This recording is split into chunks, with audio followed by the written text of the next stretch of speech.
All right, guys, this is going to come as a surprise, but it appears that Vladimir Putin may or may not have assassinated a political opponent. I know that is going to shock everyone. We all thought Vladimir Putin was a stand-up guy, but it turns out he might be into some seedy behavior.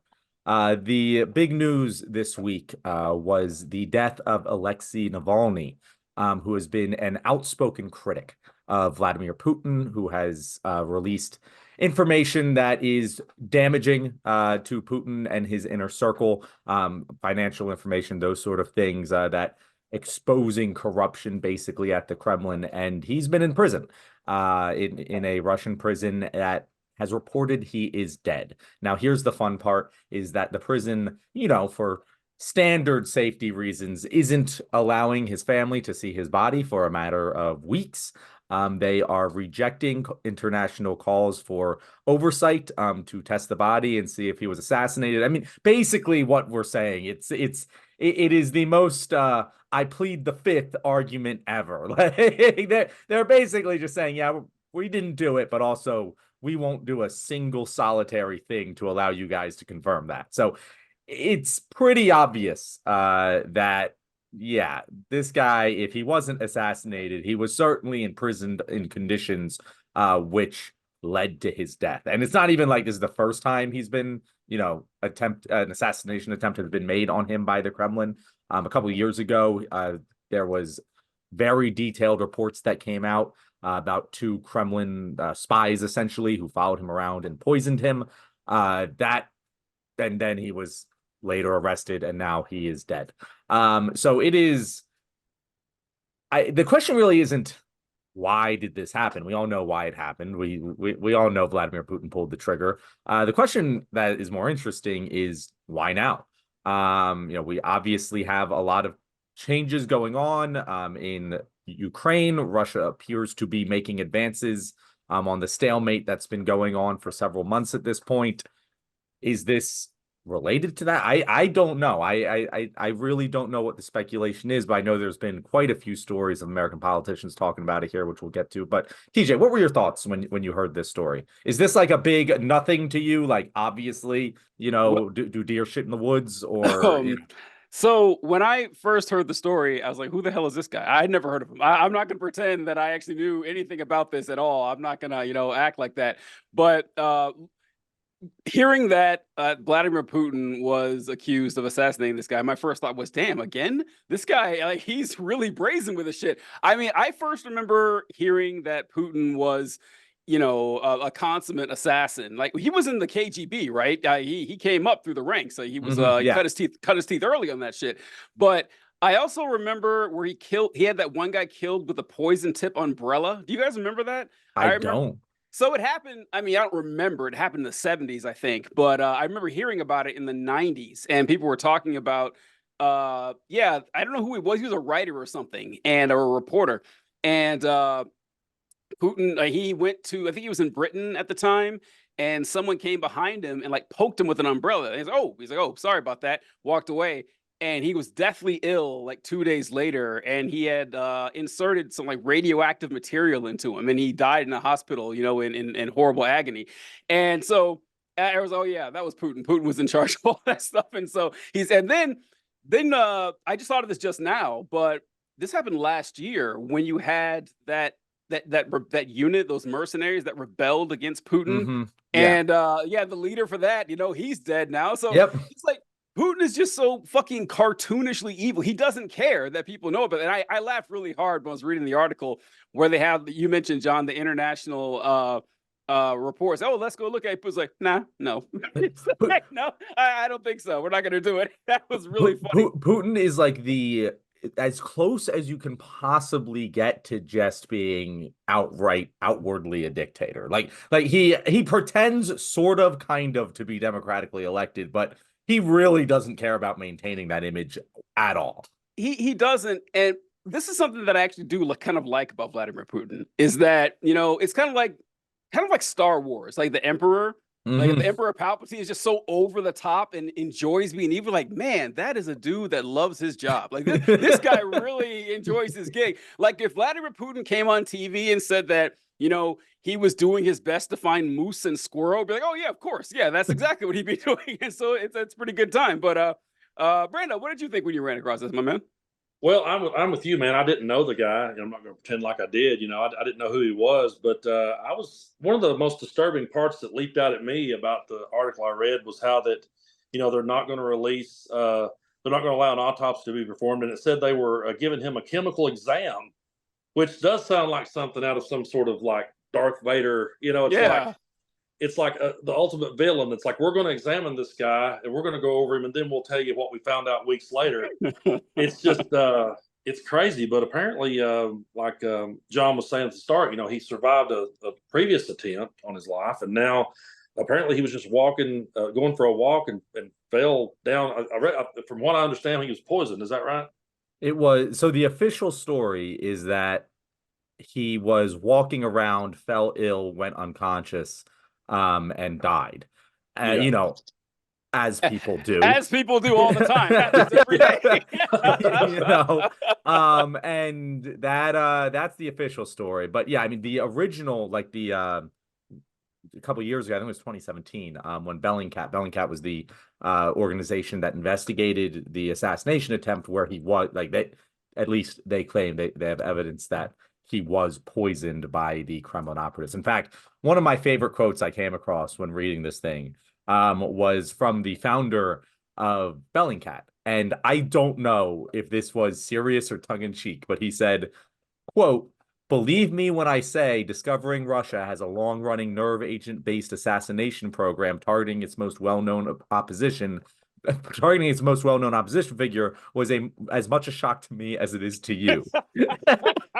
It's just like, so are you saying you weren't shocked at all? Because that seems like the only thing that would make it more surprising if you told me is they had a shot of vodka afterwards. Yeah. Could you be any more on brand? But yeah, that was, to go back to what you were saying, Brando, that was the story behind this. Yeah. But yeah, the interesting thing I thought, like, because obviously we can make jokes. Yeah. Oh, Russia tried to assassinate a political opponent. Oh, shocking, right? But I wanted to kind of like draw, because looking at it as an American audience, you're just like, oh yeah, of course, right? But how do I put this? Do they look at Epstein the same way? You know what I mean? Like, because yeah, as much as we laugh at that and go, that how undemocratic is that? Oh, he was in prison and died mysteriously. We got that going on here too, not to the same scale, but like, yeah. So the Epstein thing's interesting. Because that wasn't my first thought. Like my immediate thought when I was thinking about how Putin is just cartoonishly evil in his assassination of people, and how he's trying to hide that this person died and everything, and oh, he's in prison, you can't see the body, can't do the autopsy. My first thought was actually about how we have all these horror stories of people who die of thirst in jail in the United States, or people who die because they're eaten by insects. It's just like, oh yeah, it's like we do the same thing, just to less high profile people. Like we're a little bit smarter than except the Epstein one. That's a really good one, because I don't want to turn this segment into an Epstein segment, but when it comes to conspiracy theories, like this is the one. Well, this is the biggest conspiracy theory I can think of where the official narrative makes so little sense that you have no choice but to adopt the conspiracy theories. Like, oh, you're telling me all the cameras stopped working, both the guards fell asleep, and they removed his roommate the day before. Like, come on, man. Like, there's no way anyone can actually buy this shit. So that I do like that moment of unity we all have. We're like, yeah, left, right, center, socialist, whatever. We all believe that Epstein absolutely didn't kill himself. No proof, but we're not idiots. This shit happens all the time. And it's the United States, when we assassinate people or attempt our assassinations, we don't tend to do it to like politicians in the country. That's kind of like an unwritten rule that doesn't happen. We'll do it outside the country. All like they tried to kill Castro like 1,000 times, And when Trump killed Soleimani, which was an assassination, he used a literal drone, didn't try to hide that shit at all. So yeah, that's my thought on that. Is the United States does the same thing, but just a different types of level. What are your thoughts, man? Brando? Yeah, one thing that jumped out at me when I'm reading this, I went back to the Tucker Carlson interview, and at the end of the interview, Carlson's asking him like, hey, would you be willing to release the journalists that you have in prison? And Putin's just like, I think I'm out of good deeds. I don't want to, it's like you said, he just flat out goes for it and says it out loud. And so when you have a guy that talks like that, and then something like this comes up, and he's saying, "Yeah, we'll release the we'll release the body when we get ready." I mean, he looks guilty. You know what I mean? It's like it's like you said, it's like he doesn't really try to hide it. He sort of he dances around a little bit, but for the most part, he's just pretty blunt that no, I don't really have any more good deeds left in me. And so you hear something like this, and you go, a guy that would say that, it makes you wonder. You got to respect it. You got to respect it. It would be like if Dick Cheney was president for the last 30 years. That's kind of what it would be like. Like that is what it reminds me of too, because like Cheney. Yeah, I've always argued this about, not to turn this into a Dick Cheney segment, but I've always argued that during the Bush years, Bush was out there, spreading lies like crazy, but Cheney was pretty much just telling the truth. Like they would have like they would show George W. Bush, and he would like, take your kids to Disney World, everybody just be free, and Dick Cheney's like, there's no exit strategy, we're going to stay there. It's like, so he kind of was like the American Putin in a way. My favorite thing that Cheney would do, and once again, like, it's funny you mentioned that, how he didn't bother lying. He just kind of he was just smarter than Bush. He was just so much smarter. And Cheney shot his friend in the face. He shot his friend in the face. Yeah. And we're all like, oh, I'm sure it was an accident. Really? We're just gonna take his word for it. I mean, his friend sure as hell ain't saying shit. Well, they rushed that guy out. Yeah, they rushed that guy out so fast too, to like say, hey, it was an accident. They literally had to almost prop him up just to say, hey, he didn't mean to do it. Cheney just standing ominously in the background. It was an accident.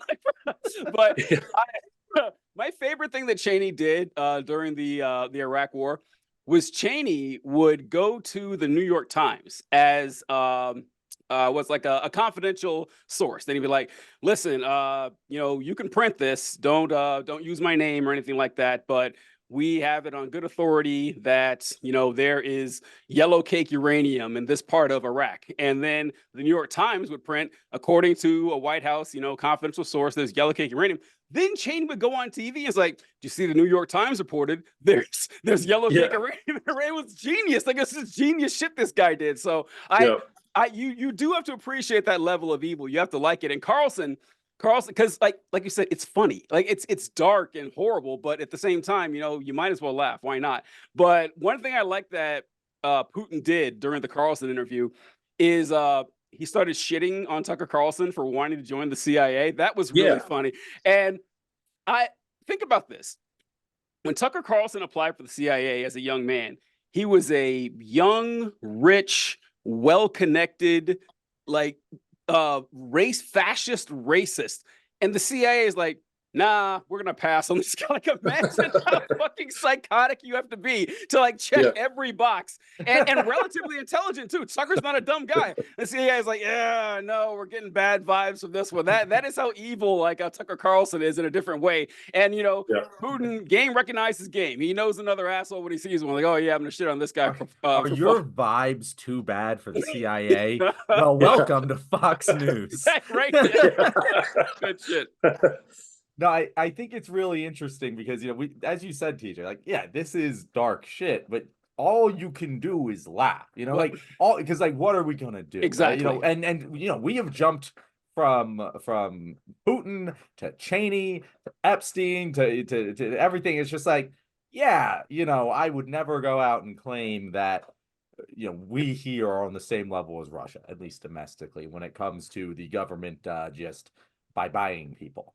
But it does have to be said that the parallels are pretty clear. And I always wondered growing up, like, how the hell do Russians like put up with this shit? Like how do they see these obvious assassination attempts of political leaders? And it's not like Russia is like some third world country. Like, Russia's got, decent GDP. Like, it has normal living conditions, relatively speaking. Like, how do they always put up with this? And how do they even maintain any sort of idea of being a democracy? And it's like, well, if you look at us, we're not all that dissimilar. We totally also assassinate people. We totally also don't really have a fully functioning democracy. We have a lot of these same things, and we just laugh at it because it's out of our control, even though we know how evil it is. And I honestly just have to imagine that Russians do the same exact thing.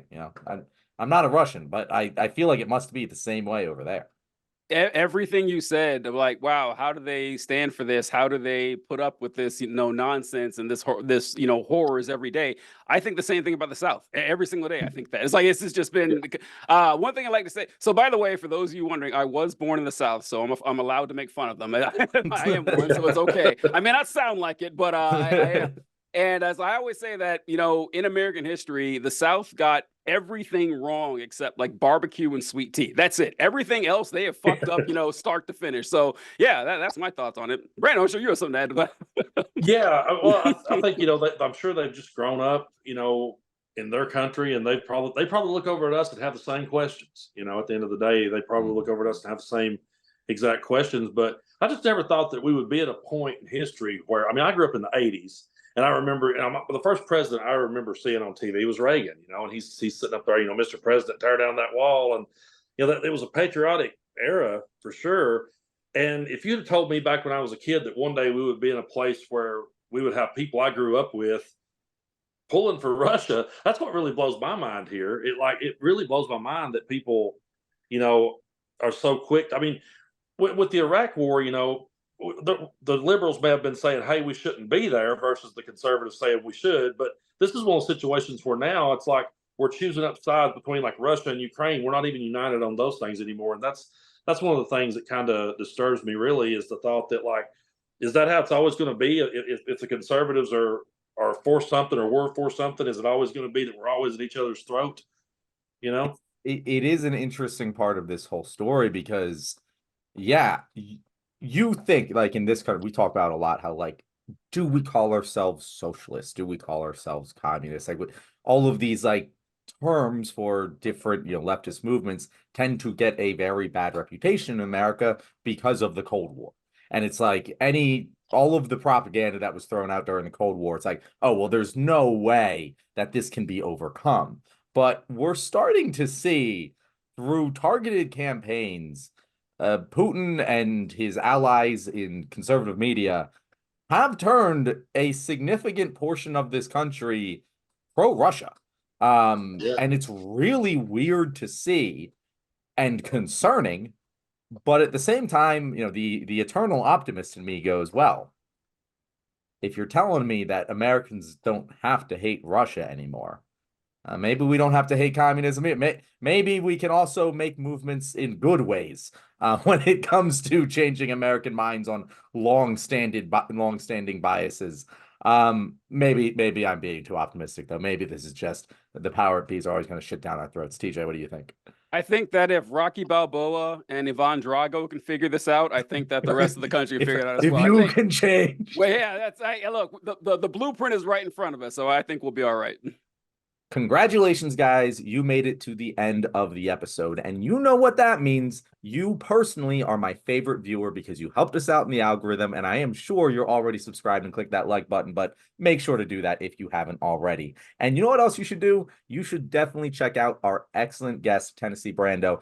Brando, tell our audience where they can find you. You can find me on YouTube and Facebook as Tennessee Brando. On the TikTok app and Instagram, I am TN_Brando. So that's where everyone can find me.